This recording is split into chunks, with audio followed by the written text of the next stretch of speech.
Hello and welcome. My name is Teri, and the other members in our group are Nma, Jammie, and Salma. Today we are here to discuss pregnancy despite the use of contraceptives in the United States.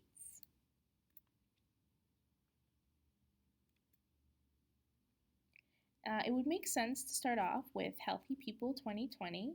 Healthy People in general provides science based 10-year national objectives for improving the health of all Americans. For 3 decades, Healthy People has established benchmarks and monitored progress over time in order to encourage collaborations across communities and sectors, empower individuals toward making informed health decisions, and measure the impact of prevention activities. These objectives vary based on what the ever changing current healthcare trends are. For example, childhood obesity could be a concern for 2010, but this might be resolved and replaced with another trend for the 2030 publication. So, the vision of Healthy People is a society in which everybody lives long and healthy lives.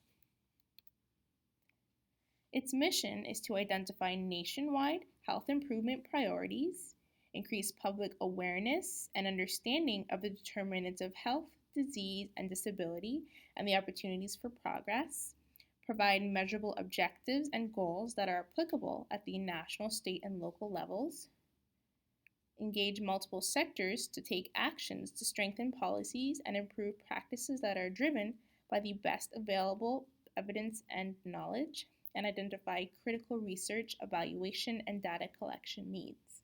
So these objectives and goals are frequently assessed to see if any progress, either good or poor, has been made.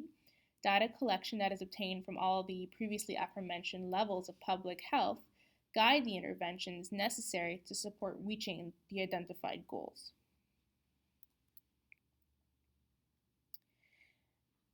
Now, the objectives for Healthy People or its topics can range from heart disease to immunization and associated disease prevention, but the topics we chose to address relate to improving pregnancy planning and spacing and preventing unintended pregnancy.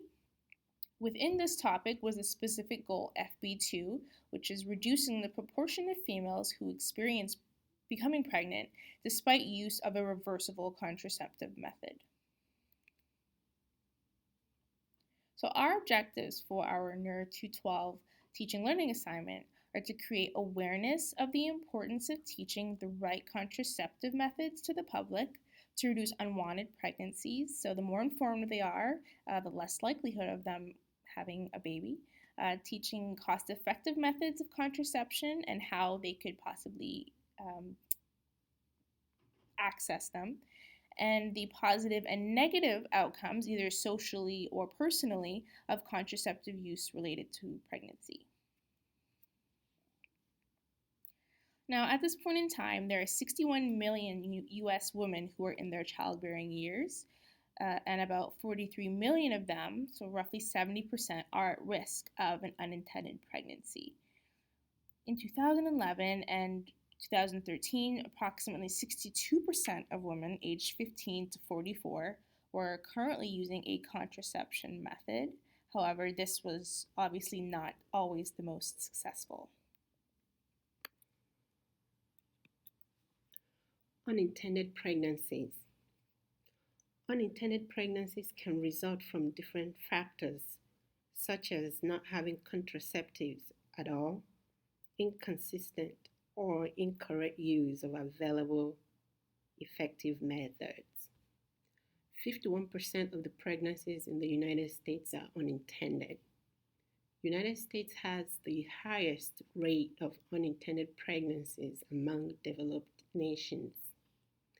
The results are inadequate maternal and child care, maternal depression, negative physical and mental impact on baby and mother.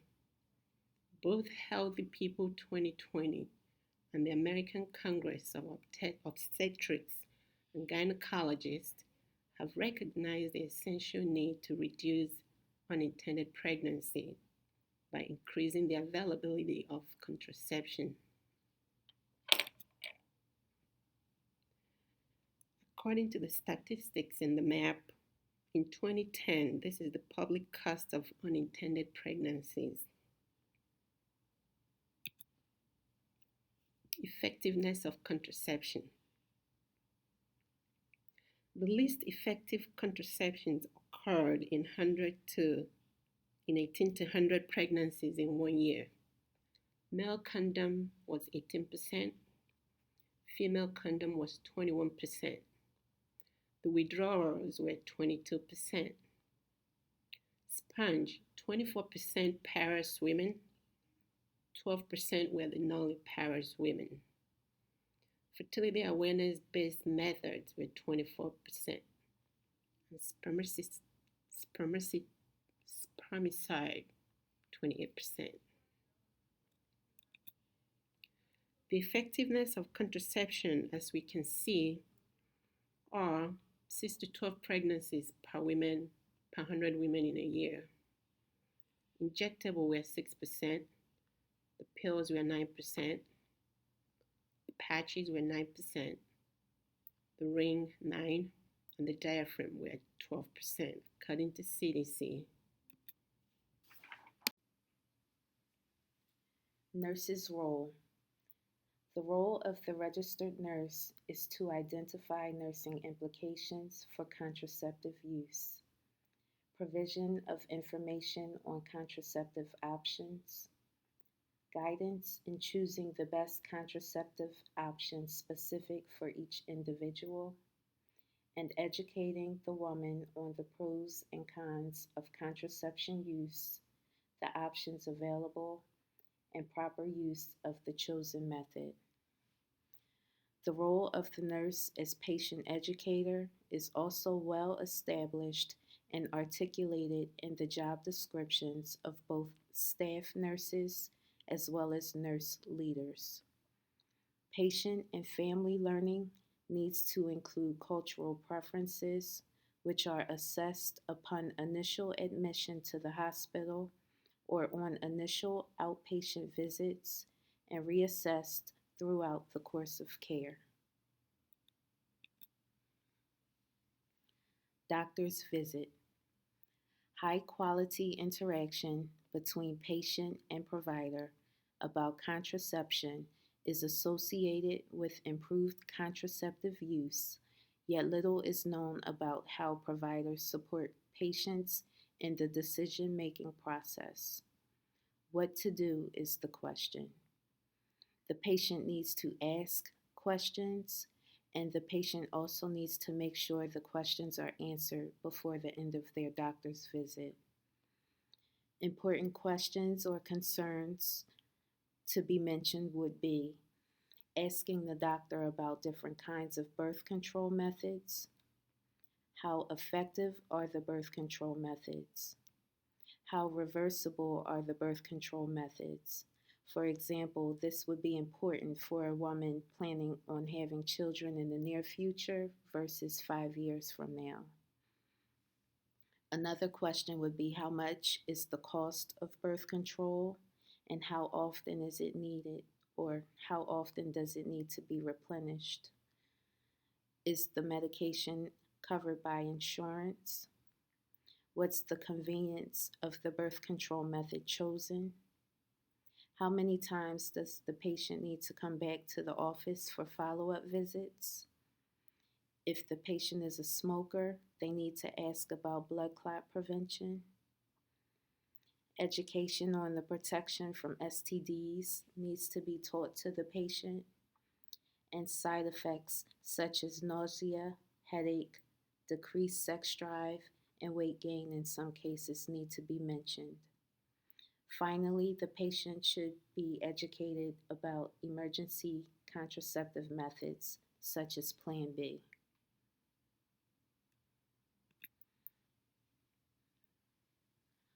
We've included a chart on contraceptive method choices. These are the most effective methods used in the past month by U.S. women in the year 2012.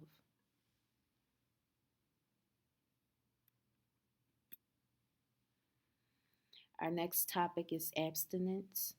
It's defined as a behavior that prevents pregnancy, prevents sexually transmitted infections, and is considered to be safe, easy, and convenient.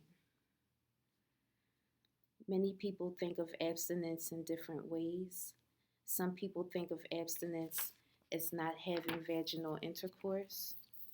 They may enjoy other kinds of sexual activities that don't lead to pregnancy. This is better described and known as outercourse. Some people define abstinence as not having vaginal intercourse when a woman is able to get pregnant.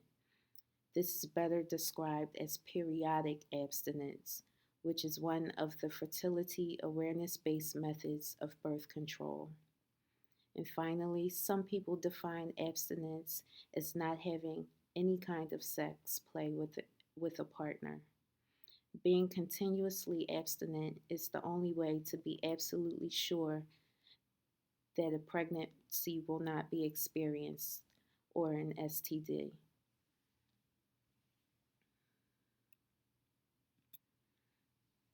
Next, I'll discuss the implant, Implanon and Nexplanon. It's a tiny thin rod about the size of a matchstick. It can last for many years, but it does not prevent STDs. The implant releases hormones into the body that prevent the woman from getting pregnant. A nurse or doctor inserts the implant into the arm, and that's it. It's considered to be a get it and forget it type of birth control method. The hormones in the birth control implant prevent pregnancy in two ways. Progestin thickens the mucus on the cervix, which stops sperm from swimming through and traveling to the egg. In this case, pregnancy cannot happen. Progestin can also stop the eggs from leaving the ovaries. This is called ovulation. So if there's no egg to fertilize, again, pregnancy cannot happen. The implant is one of the best birth control methods out there. It's more than 99% effective.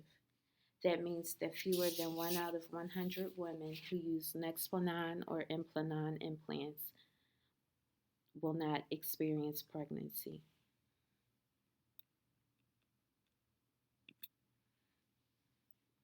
Last, I'll discuss the IUD, also known as the intrauterine device.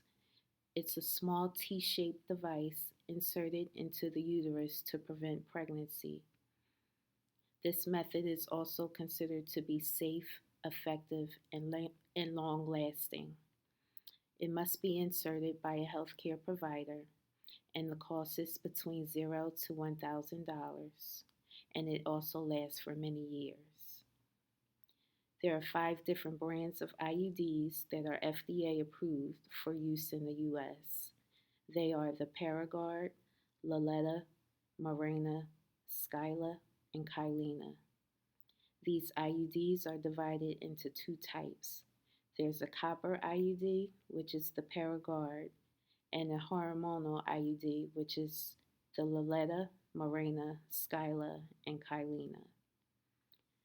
The Paragard IUD does not have hormones. It's wrapped in copper, and it protects you from pregnancy for up to 12 years. The Loletta, Mirena, Skyla, and Kylena IUDs use the hormone progestin to prevent pregnancy. Progestin is very similar to the hormone progesterone that our bodies make naturally. Mirena works for up to 6 years. Kylena works up to 5 years. Skyla and Loletta work up to 3 years. The Paragard IUD uses copper to prevent pregnancy. The sperm does not like the copper, so the Paragard IUD makes it pretty much impossible for the sperm to travel to the egg. The hormones in Loletta, Mirena, Skyla, and Kylena IUDs prevent pregnancy in 2 different ways. One, they thicken the mucus that lives on the cervix, and this blocks and traps the sperm. Second, the hormones also sometimes stop eggs from leaving the ovaries, which means there's no egg for the sperm to fertilize. In this case, there's no egg, which results in no pregnancy. So the next topic is vasectomy. Vasectomy is sterilization for men that prevents pregnancy. It is safe and effective. It costs around $0 to $1,000 and is meant to be permanent. During vasectomy, a healthcare provider closes or blocks the tubes that carry the sperm. When the tubes are closed, sperm cannot leave a man's body and cause pregnancy. How does this work? The sperm are made in the testicles. They pass through two tubes called the vasa deferentia to other glands and mix with seminal fluids to form semen. Vasectomy blocks each vas deferens and keeps sperm out of the seminal fluid. The sperm are absorbed by the body instead of being ejaculated.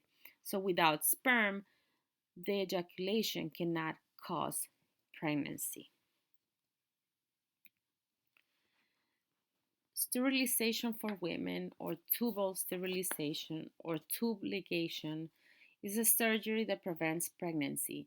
It is also safe and highly effective. It costs between $0 and $6,000 and is meant to be permanent. So during sterilization procedure, a healthcare provider closes or blocks a woman's fallopian tubes. Closing the tubes can be done in several ways. One way is by tying and cutting the tubes. This is called tubal ligation. The fallopian tubes also can be sealed using an instrument with an electrical current. They also can be closed with clips, clamps, or rings. Sometimes a small piece of tube is removed. Sometimes tiny inserts are put in the tubes.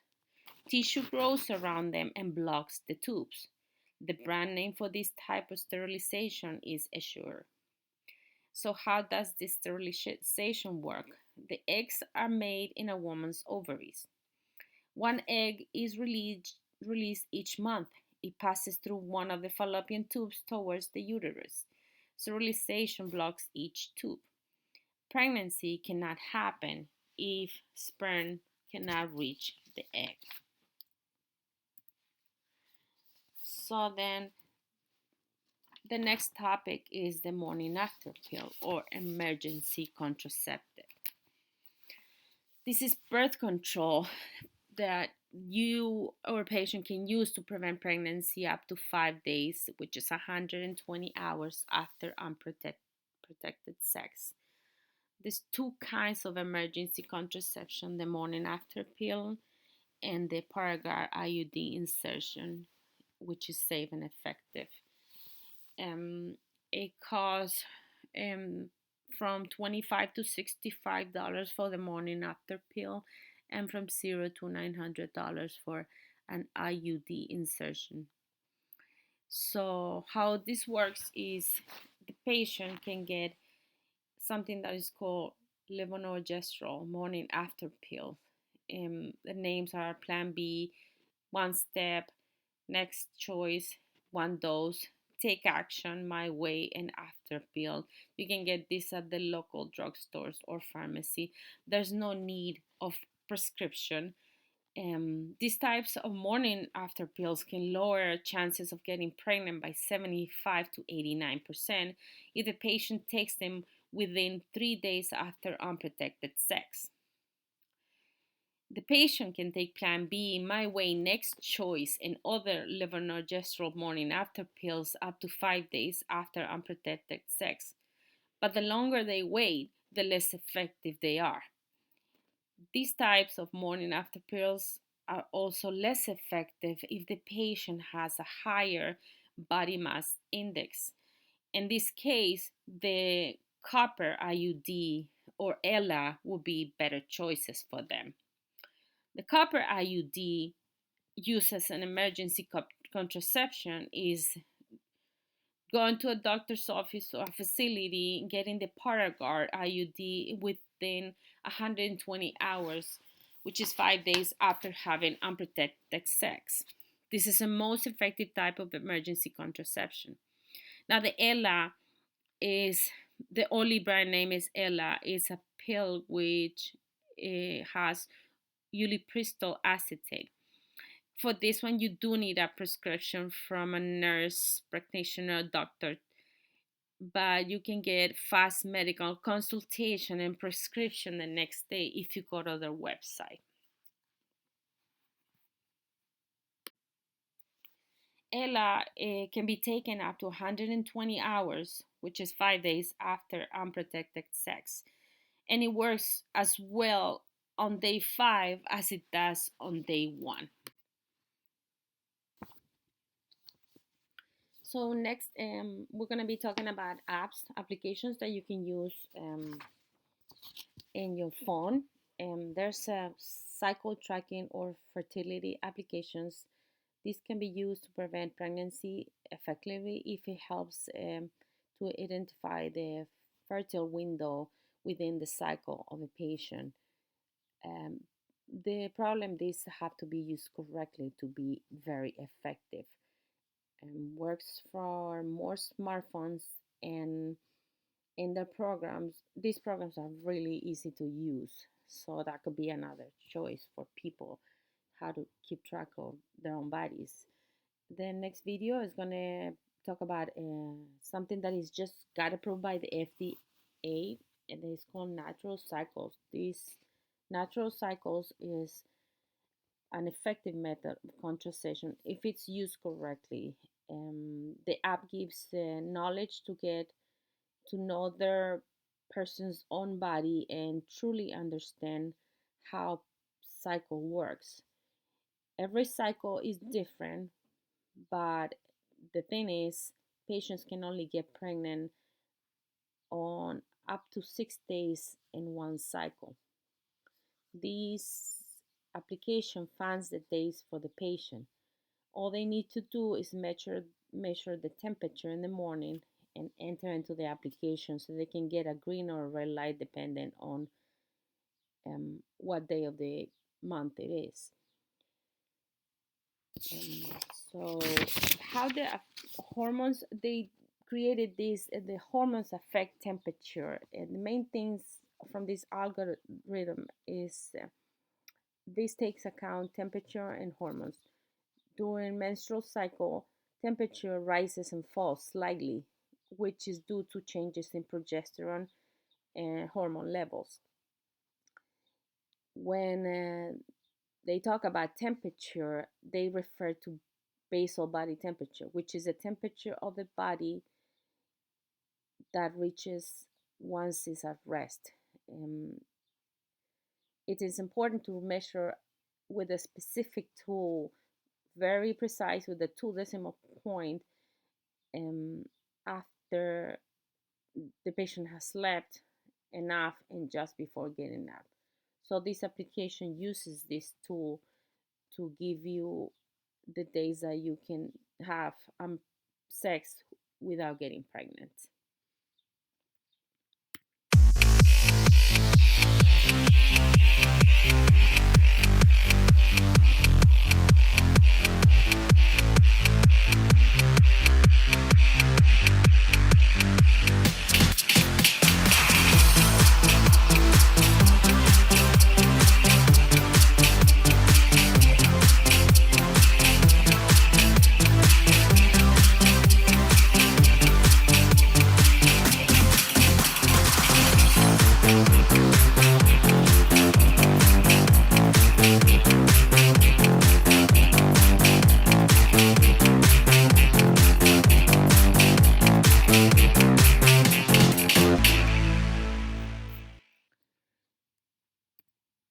So there's another application from Planned Parenthood.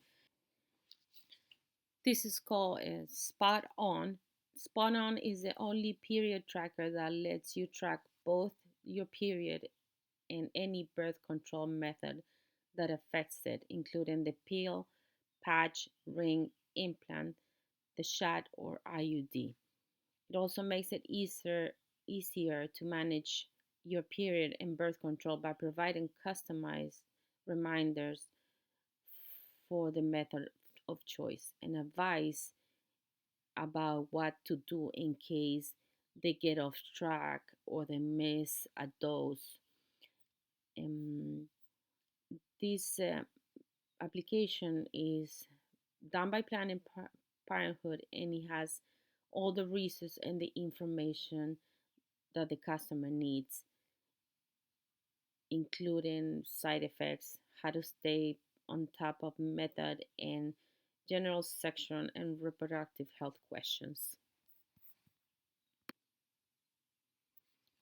NERCS is a website that uses doctors' advice, gives doctors advice on choosing the best contraceptive and deliver to people's doors in 3 days. This is available right now in New York and California, but it's expanding.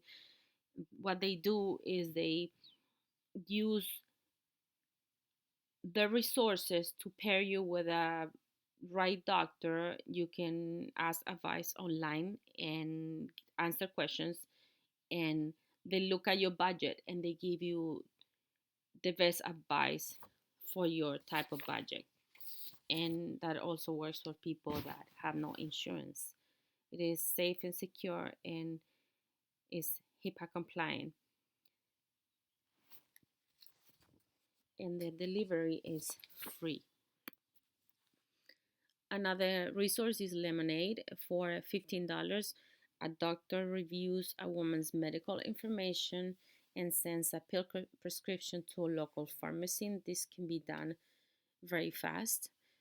There's Virtual, which writes prescriptions in 12 states. This one only works for people 18 to 34 years old, because prescription to women older can improve complex health considerations. So to be safe, they do it between 18 and 34 years old.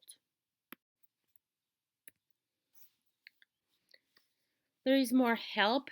Some services that do not take insurance have charitable components. Maven is one of them. It's available in most states. Charges only $18 for a 10-minute video appointment with midwives or nurse practitioners, and charges $35 for appointments with doctors. It donates $1 per visit towards appointments for women with low incomes. So this is convenient for people that have no insurance, or their insurance doesn't have a good coverage for the methods. The idea behind Maven is this is a digital clinic that connects patients and healthcare providers. The service is designed to bridge the gap between non essential office visits and the typical alternative, which is Googling for advice online. Maven is especially geared towards female users, with a wide range of providers who specialize in women's and children's health. Using the company's free application, women can schedule virtual appointments and video chat with the practitioner of their choice. This is how it works. Application users enter information about the medical request or question and are matched with a series of providers, and somebody's going to call them back, and then they can video chat with that doctor, ask him all the questions. It's just like a consult, but it's cheaper and it's more convenient.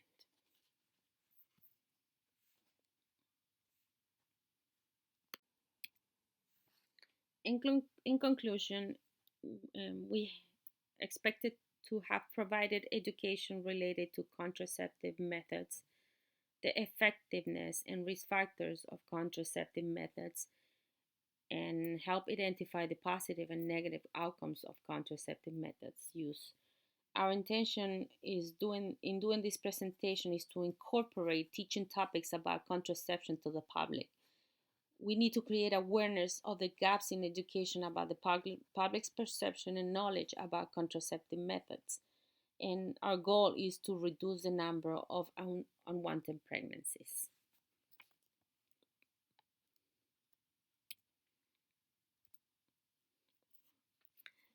And this concludes our presentation.